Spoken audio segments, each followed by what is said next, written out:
the Congress risk losing another ally when they are fighting somebody like in West Bengal, when they have someone who's their ally?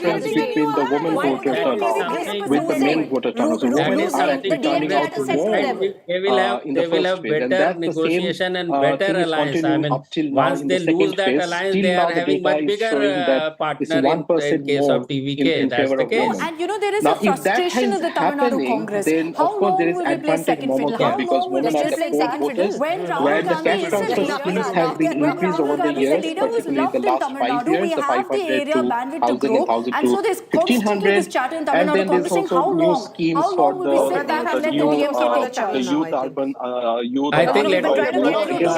Those social and the delivery of different Pradeep is other doing social channel welfare hopping. schemes. He's And moving also from the one Bengal has channel a to the other, but he history loves of me so much he doesn't want to this leave long me. regimes. So Yes, Pradeep, With क्या since करें? 1972, आप it और has हमारी always जोड़ी been ऐसे a रहेगी. two-third अगली बार majority. Studio में Whoever आओ, wins थोड़ा wins is नाचेंगे. big, right? I'll be wearing a And then burqa another trend is that whoever wins the Lok Sabha seat, I'll be Lok Sabha wearing that election, on they win the Monday. next So you assembly also can come in elections. your Tamil dress and Now, we'll in see the how last 2 that years, plays. BJP, I'm being BJP of told, course but lost Pradeep, the